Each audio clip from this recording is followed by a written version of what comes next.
Prête pour l'impact, c'est la question que je vais poser tout de suite à mon invité. C'est la question que je pose chaque semaine à une personnalité qui compte dans l'économie française. Bonjour Elisabeth Chungui. Bonjour Thomas. Bienvenue sur ce plateau. Vous êtes la directrice RSE du groupe Orange. On a 25 minutes de grand entretien et je vais commencer par l'actualité. C'est ce programme de recyclage des câbles en cuivre, un or rouge, c'est ça que vous allez récupérer? Alors c'est vrai que le cuivre est un matériau rare et critique désormais, Ouais. et on voit bien qu'il suscite des convoitises puisque régulièrement nous devons faire face à des vols de cuivre. L'enjeu pour nous, donc effectivement, c'est le kick-off là cette année du décommissionnement du cuivre en France, avec donc le rationnel au départ, c'est un réseau qui a montré ses preuves pendant longtemps, mais qui est désormais obsolète pour absorber l'augmentation du trafic. La fibre est beaucoup plus efficace. Donc ça, c'était le réseau ADSL, c'est ça? Oui, c'était le réseau classique jusqu'à présent, ADSL. Et effectivement, aujourd'hui, à la fois, il y a des sujets d'entretien, la fragilité face à l'humidité, et puis surtout, c'est un réseau qui est moins performant que la fibre face à l'augmentation des usages et du trafic. Donc évidemment, décommissionner tout ce vaste réseau, c'est un vaste chantier. Mais ce qui est intéressant, c'est effectivement l'impact environnemental. Déjà, massivement déployer la fibre. La fibre, c'est 3 fois moins énergivore que le cuivre. Et puis, effectivement, l'enjeu, c'est le recyclage, non seulement du cuivre, mais aussi du plastique qui entoure la gaine, tout simplement. La gaine. Et voilà. Et donc, ça rejoint complètement nos enjeux d'économie circulaire, tout ce qu'on porte à la RSE du groupe. Ça veut dire quoi? Ça veut dire, si on rentre un peu dans le détail, c'est presque une filière à créer, parce qu'on dit, OK, on va récupérer le cuivre de nos réseaux ADSL, mais donc c'est, j'imagine, des milliers et des milliers de kilomètres. Alors, avec potentiellement, c'est pour ça qu'on parle d'or rouge, parce qu'il va se vendre sur un marché, donc ça, c'est une bonne nouvelle pour Orange, mais c'est une filière à créer, en quelque sorte? Absolument, c'est vrai, comme vous dites, des milliers de kilomètres. S'il fallait tricoter des pulls en cuivre, on en aurait beaucoup en stock, mais effectivement, c'est une filière industrielle à mettre en place. On ne fait pas ça tout seul. Il faut déterrer des réseaux, il faut construire la filière pour le recyclage. Donc c'est un vaste chantier qu'on a initié et qu'on fait pas à pas avec toujours beaucoup de responsabilités. On va choisir les meilleurs acteurs, les mieux-disants sur le plan environnemental, du recyclage. Donc là, c'est une aventure qui va durer 5 ans, mais qui mobilise positivement les équipes, parce que justement, il y a cet enjeu de durabilité, d'économie circulaire, et donc c'est vraiment en adhérence avec nos enjeux de contribution à la lutte contre le changement climatique. Ce programme de promotion de l'économie circulaire, c'est le programme RE, tout simplement. Alors il y a plein de verbes derrière le RE. C'est quoi l'objectif général? L'objectif général, effectivement, c'est vraiment la vitrine pour nos clients, et vraiment, on a été le premier opérateur en France à proposer un service intégré autour des objectifs environnementaux aux clients. Donc, c'est réparer, c'est collecter pour pouvoir des mobiles pour pouvoir après les recycler. C'est réparer des mobiles, et c'est aussi fournir des mobiles reconditionnés. Et aujourd'hui, on voit que on voit les parts de marché des mobiles reconditionnés qui augmentent dans nos boutiques, parce que je pense que notamment la génération Z ou A est très sensible à ces enjeux et préfère aujourd'hui avoir un mobile reconditionné performant plutôt c'est vraiment un changement d'état d'esprit. C'est-à-dire que l'économie du smartphone, elle s'est créée sur la nouveauté, sur le fait de changer son smartphone le plus souvent possible, d'une certaine façon. Oui. Et on en a peut-être été victimes les uns et les autres. Effectivement, mais il y a un changement de mindset déjà. Parce qu'aujourd'hui, il y a un message qu'on véhicule fortement, c'est l'allongement de la durée de vie de vos téléphones. Ce sont des objets très performants, ça ne sert à rien d'en changer tous les 2 ans, ça peut durer 3, 4. On était déjà dans cette démarche avec nos box. Certaines de nos box peuvent être reconditionnées et ont un cycle de vie qui peut aller jusqu'à 10 cycles. Et donc, je pense après, il y a une conjoncture, et c'est ça qui est intéressant avec la RSE, c'est quand finalement les intérêts financiers rejoignent les intérêts écologiques. Ouais. Parce que le nouveau smartphone, il devient de plus en plus cher. Donc, il y a plein de gens qui n'ont plus les moyens de se payer le smartphone de dernier cri. Donc, en fait, c'est une balance aujourd'hui. Les intérêts se rejoignent parce que un reconditionné de très bonne qualité coûte moins cher. Et en plus, c'est un geste pour la planète. Donc tout ça est très vertueux. Ouais. Le groupe Orange s'est donné pour objectif d'être net zéro carbone en 2040. C'est pas si loin. Vous en êtes où aujourd'hui ?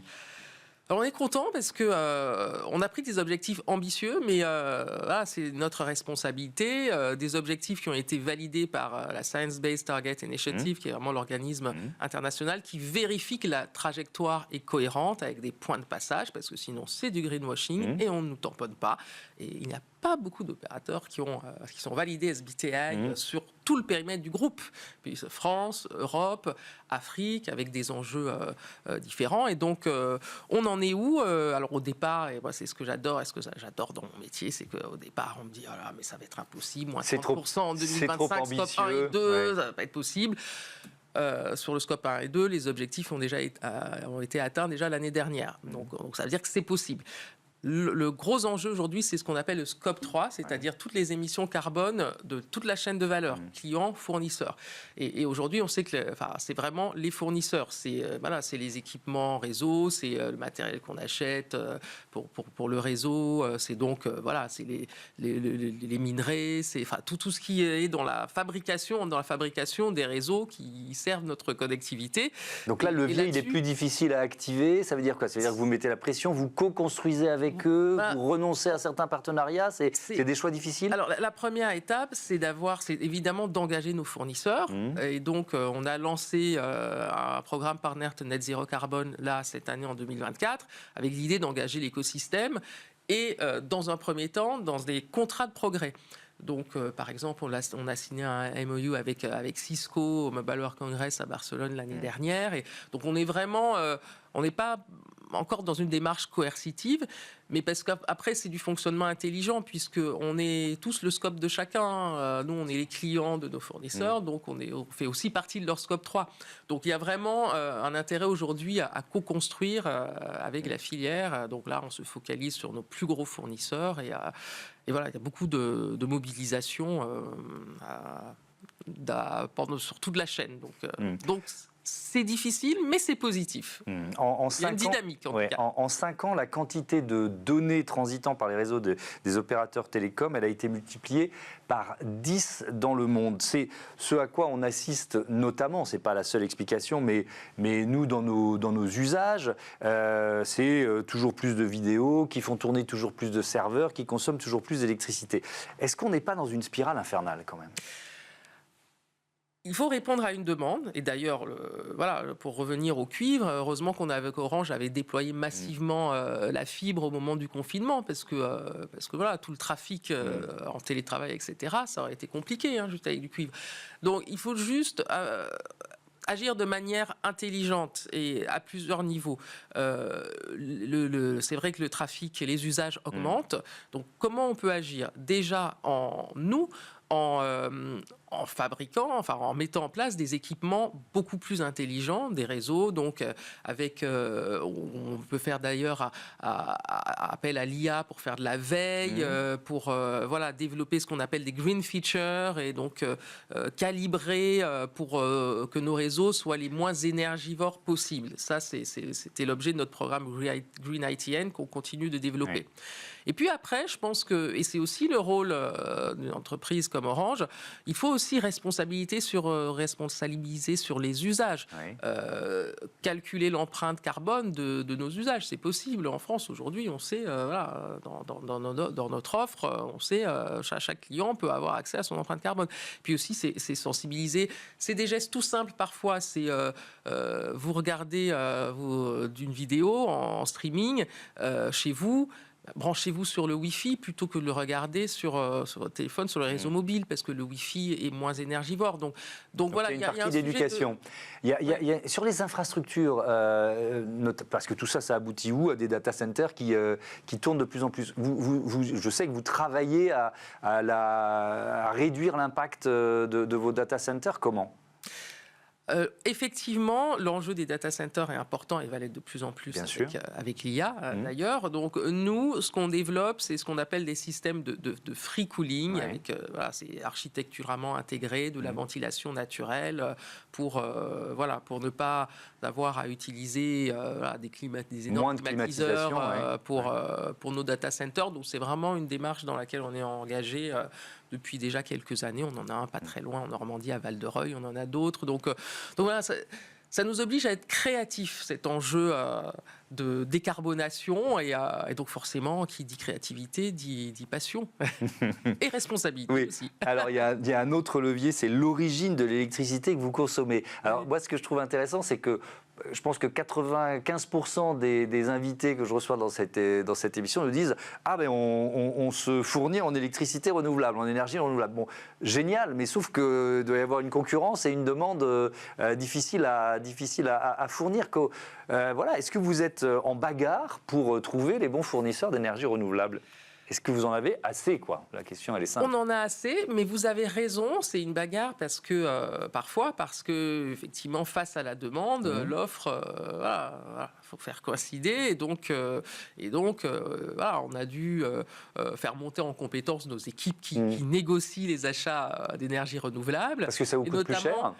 Mais justement, le message, c'est que nous, heureusement d'ailleurs, on a commencé à contracter beaucoup de Power Purchase Agreements, donc des contrats d'achat longue durée d'électricité renouvelable, avant la crise en Ukraine, parce que depuis, les prix ont augmenté, on a connu les sujets de crise énergétique, la sobriété, etc. Nous, on avait conclu la plupart de nos Power Purchase Agreements à ce moment-là, où ce n'était pas encore trop cher. Donc voilà, ça demande de l'anticipation aussi, les enjeux de décarbonation, et je pense que les équipes en charge de l'énergie ont eu du nez sur le sujet.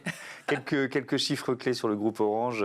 Près de 300 millions de clients dans le monde, 137 000 salariés, plus de 44 milliards de chiffre d'affaires, et vous opérez dans 26 pays, en Europe évidemment, mais aussi en Afrique et au Moyen-Orient. Alors là, j'ai une question très générale sur ce que sont les principes RSE que vous portez comme directrice RSE. Comment les appliquer partout ? C'est impossible de les appliquer partout de la même façon. Il y a des cultures, des traditions différentes en fonction des pays dans lesquels vous opérez. Il y a de toute façon un socle commun. Les enjeux de décarbonation, le moins net zéro carbone 2040, on l'a pris pour tout le groupe. Et c'est un vrai challenge parce que en Afrique, on est encore en train de déployer beaucoup de réseaux. Donc on achète des équipements, donc ça fait grimper notre empreinte carbone. Mais ça a été un engagement dès le départ, contrairement à d'autres opérateurs qui ont pris des engagements en Europe, mais pas en Afrique. Et nous, on n'était pas du tout à l'aise avec le message, parce que le message, c'était en gros, on peut continuer à polluer en Afrique. Voilà. Donc nous, c'était hors de question. Donc ça, c'est les mêmes principes, tout en montant en puissance dans ces pays-là. Net zéro carbone dans tout le groupe. Donc ça veut dire qu'il faut qu'on déploie les leviers dans tous les groupes. Donc on solarise massivement les nouveaux sites qu'on déploie en Afrique. Donc ça, c'est le premier point. Le socle commun, c'est aussi sur les volets sociétaux. On a quelles que soient les cultures, il y a des principes de non-discrimination, il y a des principes d'impact positif sur les sociétés, comment on réduit la fracture numérique dans toutes les géographies où on est. Et donc, notre principe, finalement, c'est mon côté gourmand. Je ne sais pas si vous aimez les donuts. Ça m'arrive. Oui. C'est la théorie du donut. C'est une théorie qui a été développée par une économiste britannique, Kate Raworth, et qui dit que si on veut résoudre les grands défis de l'humanité, chaque organisation doit s'inscrire dans un donut, c'est-à-dire inscrire son activité au-delà d'un plancher sociétal, donc impact positif sur la société, justice sociale, et en deçà du plafond environnemental. Donc ça donne un donut, et nous on s'inscrit complètement là-dessus, avec une démarche très holistique, parce qu'il n'y a pas l'environnement d'un côté et les enjeux sociétaux de l'autre. Tous sont interpénétrés, et voilà, ça fait partie des convictions et du socle commun à tout le groupe, en dépit des contextes de marché très différents. Par exemple, je crois qu'il y a un programme de formation gratuite au métier du numérique. Dans quel pays et avec quel objectif ? Justement, dans tous les pays, nous déployons des Orange Digital Centers, avec l'idée de former gratuitement les jeunes à des métiers du numérique à haute valeur ajoutée, développer, d'accompagner aussi des startups. Donc ce programme s'appelle Orange Digital Center. On l'a déployé d'abord en Afrique avec des taux de réussite impressionnants. 90% des jeunes qui sortent de nos promos sur le code, etc., trouvent un emploi dès la sortie. Donc un enjeu d'égalité des chances aussi. Mais après, voilà, c'est un socle commun, mais on décline différemment selon les géographies. En France, par exemple, on s'est beaucoup focalisé sur un programme qui s'appelle Femmes entrepreneuses. D'ailleurs, ça aussi, c'est un socle commun, comment on accompagne les femmes. Et donc, ça commence par les jeunes filles vers les métiers de la tech, parce que il y a le fossé de la question du genre, des inégalités de genre dans la tech est absolument crucial, parce que de toute façon, de plus en plus de métiers auront une composante forte en matière de tech. Et donc, si on laisse de côté il y a des pays où c'est plus difficile d'équilibrer et d'avoir autant de femmes qui rentrent dans des centres de formation que d'autres. Alors, il faut se méfier des clichés. Justement, c'est pour ça que je vous pose la question. Par exemple, les pays où on a le plus de femmes ingénieurs à la fois, même y compris dans nos propres équipes, mais également où on a un fort taux de femmes chez nos apprenantes, dans les Orange Digital Center, eh bien, c'est la Tunisie, c'est le Maroc, notamment. Donc voilà. Je voudrais qu'on imagine ce que ça représente quand, par exemple, une mini-ferme solaire ou un kit solaire arrive dans un village un peu isolé en termes de croissance économique, d'impact économique et social. Qu'est-ce que ça change ? Ça change tout. Notamment notre business unit Orange Énergie. Je pense que c'est à ça que je pensais, pour moi, c'est la quintessence de ce qu'est la RSE, c'est-à-dire un impact positif sur l'environnement, un impact positif sur la société et de la création de valeur pour l'entreprise. Orange Énergie, c'est une business unit qu'on a développée en Afrique. Le principe, on apporte donc dans les milieux ruraux où il n'y a pas d'électricité, on apporte de l'électricité, parce qu'il ne faut pas oublier, pas d'électricité, pas de téléphone. Parfois, on l'oublie. Bien sûr. Donc voilà, on apporte une antenne solarisée, bien entendu, avec une offre d'énergie solaire aux habitants, avec un système de pay-as-you-go grâce à notre mobile money, parce que l'énergie coûte cher en Afrique, renouvelable, et donc c'est vraiment le principe, on ne paye que ce qu'on consomme. Et donc, quand l'électricité arrive dans un village et le réseau, directement derrière, ce sont des activités génératrices de revenus. C'est, par exemple, on fait des partenariats, on travaille toujours en écosystème avec une entreprise start-up qui fait des frigos solaires, et donc derrière, des activités liées à la chaîne du froid. C'est des choses toutes simples, mais qui changent des vies. C'est des activités de coiffeur, parce que soudain, on peut avoir une tondeuse électrique. Et ce qui est intéressant, c'est qu'on peut mesurer l'impact à travers les transactions monétaires faites via Orange Money, qui est donc notre service financier mobile. Et ça, c'est formidable, parce que c'est un impact direct, mesurable. Et le cercle vertueux, c'est que ça amène des financements internationaux. Des institutions aujourd'hui comme la Banque mondiale accordent des subventions avec un système ça s'appelle le Results-Based Financing. Donc c'est une subvention, c'est pas un prêt. Il faut juste prouver l'impact positif pour la croissance, l'augmentation des revenus pour les populations. Et on arrive à faire tout ça, notamment grâce au mobile money, grâce à la data dont on dispose. Donc ça, pour moi, c'est la quintessence de ce qu'est la RSE créatrice de valeur. Je voudrais qu'on commente ensemble une photo qui nous ramène à l'époque où on faisait le même métier, quand vous étiez journaliste et présentatrice à la télévision. J'espère qu'on va voir cette photo. La voilà. Pourquoi vous avez pris ce virage, sur le monde de l'entreprise ? Je ne dois pas être le premier à vous poser cette question, mais ça m'intéresse.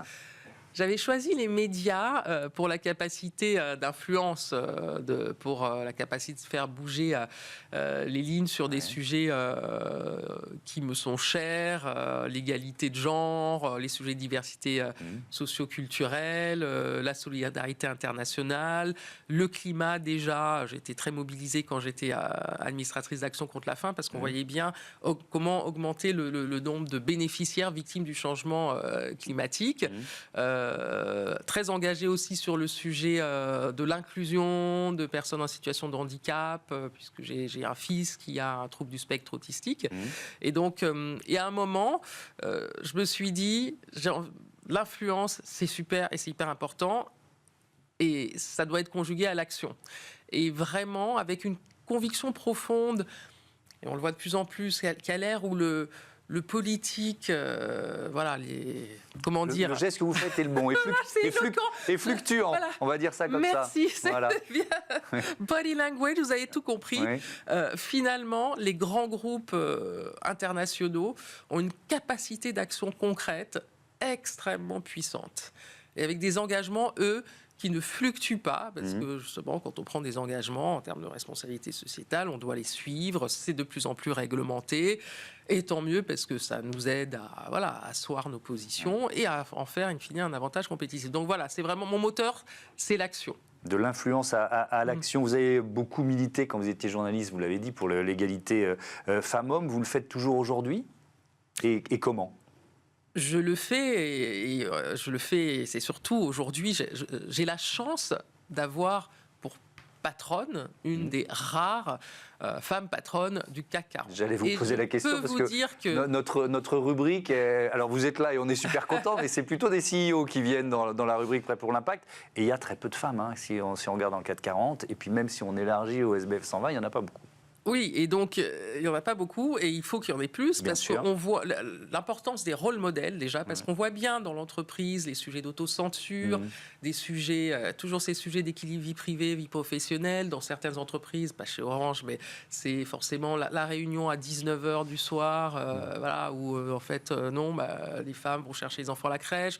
Tout ça est un cercle vicieux encore qu'il faut déconstruire, mais je peux vous dire que quand une femme arrive à la tête d'un groupe comme Orange, je peux vous dire que ça accélère. Orange a toujours été très engagé sur l'égalité femmes-hommes, mais Christelle Edman, alors je pense à cette déclaration de Zuckerberg sur l'idée d'une sorte d'énergie masculine. Je peux vous dire que l'énergie féminine, elle existe, et le leadership féminin existe, et Christelle Edman l'incarne à la perfection, avec des choses très simples.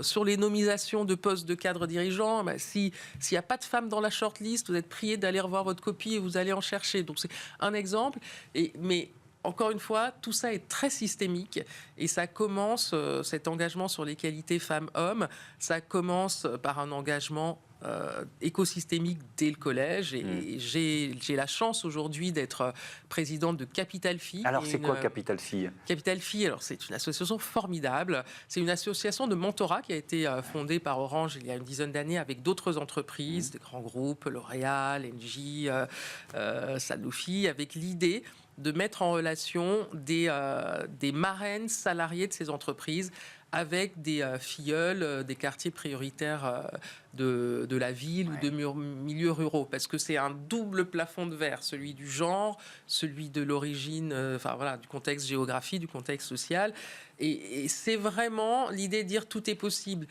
Déconstruire les biais. Moi, quand je vais faire, de temps en temps, je vais faire des ateliers, et les biais sont encore terribles. C'est les métiers de la tech. Déjà, elles ne savent pas, même pas forcément ce que sont les métiers de la tech. Quand on leur explique, elles disent mais non, mais c'est pas pour nous, parce qu'il faut être bon en sciences, et les filles, c'est pas bon en sciences. Donc, étape 1, déconstruire les préjugés, et il y a du boulot, les biais inconscients. Et 2, leur donner confiance. Et ça, le rôle des marraines, ça peut être aider à faire un CV, ça peut être présenter des métiers d'avenir, ça peut être aider dans la jungle de Parcoursup, mais surtout le message, c'est toujours de rôle modèle. Tout est possible quand on est une femme. Et donc voilà, cette association aujourd'hui est présente dans toutes les académies de l'Hexagone. On a lancé à La Réunion au mois de mai.